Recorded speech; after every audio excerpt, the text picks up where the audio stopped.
Assalamualaikum warahmatullahi wabarakatuh. Perkenalkan, kami dari kelompok 2. Di sini kami akan membahas tentang teknik dasar keuangan akuntansi sektor publik. Adapun anggota dari kelompok 2 yaitu yang pertama ada Diasita, yang kedua ada Nabila Fauzia, yang ketiga ada Sekar Asmajela Ananda, yang keempat ada Siti Khadijah saya sendiri, dan yang kelima ada Sipa Nur Azmi. Baiklah, di sini saya akan membahas tentang pengertian teknik dasar keuangan akuntansi sektor publik.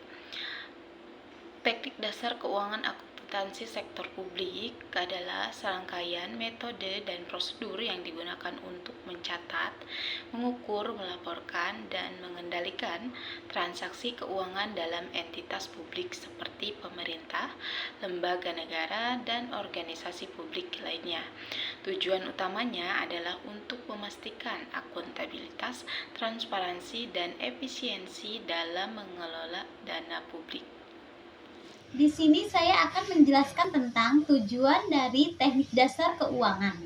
Tujuan dari teknik dasar keuangan dalam akuntansi sektor publik adalah untuk memastikan transparansi, akuntabilitas, dan efisiensi dalam pengolahan sumber daya publik. Selanjutnya, teknik ini juga bertujuan untuk memberikan informasi yang relevan dan akurat untuk pengambilan keputusan serta untuk memenuhi kewajiban pelaporan keuangan publik. Manfaatnya itu sendiri yaitu meningkatkan transparansi dan akuntabilitas, selanjutnya memperbaiki efisiensi dan efektivitas pengolahan keuangan, dan menjaga kepercayaan masyarakat. Tentang Sistem teknik dasar keuangan dalam akuntansi sektor publik melibatkan beberapa teknik seperti akuntansi anggaran, komitmen, dana, kas, dan akrual. Teknik-teknik ini digunakan untuk mengelola dan melaporkan keuangan entitas publik, termasuk pemerintah dan lembaga publik, dengan tujuan meningkatkan transparansi dan akuntabilitas. Selanjutnya ada standar akuntansi sektor publik. Menurut Margiasmo, ada beberapa hal yang harus dipertimbangkan dalam penetapan standar akuntansi, yaitu antara lain: yang pertama, ada standar memberikan pedoman tentang informasi yang harus disajikan dalam laporan posisi keuangan, kinerja, dan aktivitas sebuah organisasi bagi seluruh pengguna informasi. Yang kedua, ada standar memberikan petunjuk dan aturan tindakan bagi auditor yang memungkinkan pengujian secara hati-hati dan independen saat menggunakan keahlian dan integritasnya dalam mengaudit laporan suatu organisasi serta saat membuktikan kewajaran. Yang ketiga, ada standar memberikan petunjuk tentang data yang perlu disajikan yang berkaitan dengan berbagai variabel yang patut dipertimbangkan dalam bidang perpajakan, regulasi, perencanaan, serta regulasi ekonomi dan peningkatan efisiensi ekonomi serta tujuan sosial satu lainnya. Yang keempat, ada standar menghasilkan prinsip dan teori yang penting bagi seluruh pihak yang berkepentingan dalam disiplin ilmu akuntansi. Selanjutnya ada akuntansi sektor publik. Yang pertama itu ada akuntansi anggaran atau budgetary accounting. Akuntansi anggaran adalah sebuah pendataan, akuntansi distribusi, anggaran, dan penafsiran sebuah pendapatan dalam rangka penerapan dari APBN. Yang kedua itu akuntansi cash atau cash accounting. Akuntansi cash merupakan cara atau prosedur akuntansi tertua dalam sebuah sejarah akuntansi yang dilakukan dengan berabad-abad. Yang ketiga itu ada accrual accounting atau accrual accounting.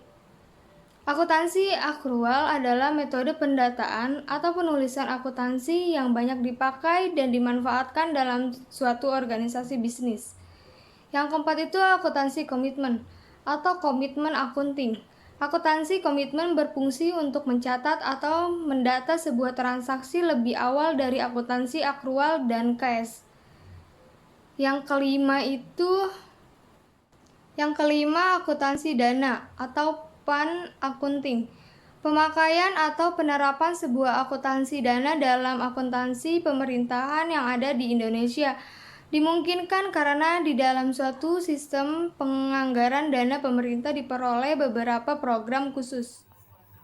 Selanjutnya yaitu basis dan sistem pencatatan akuntansi keuangan sektor publik. Yang pertama yaitu ada basis kas atau cash basis. Pada penerapan akuntansi berbasis kas, pendapatan dicatat pada saat kas diterima dan pengeluaran dicatat ketika kas dikeluarkan.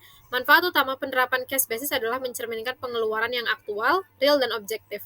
Namun demikian, pencatatan dengan basis kas kurang mencerminkan kinerja secara keseluruhan karena belum dapat menyajikan hak dan kewajiban secara utuh.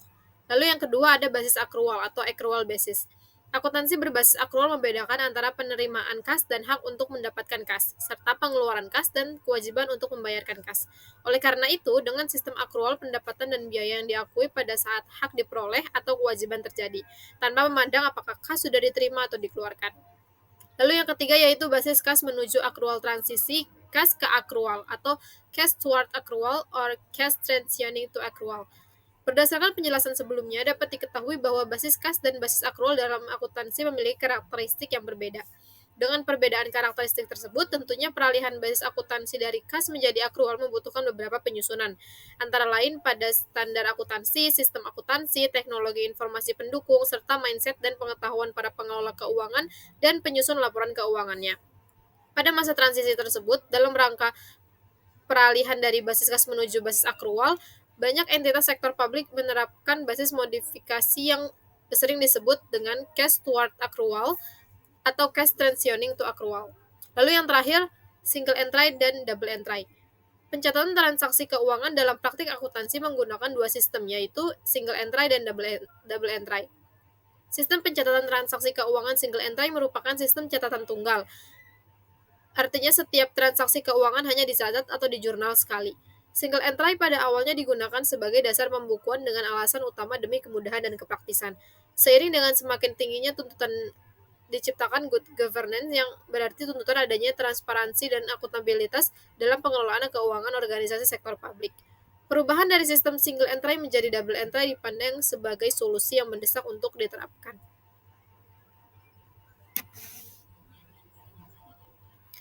Sekian presentasi dari kelompok kami, kurang lebihnya kami mohon maaf. Wabillahi taufiq wal hidayah. Wassalamualaikum warahmatullahi wabarakatuh.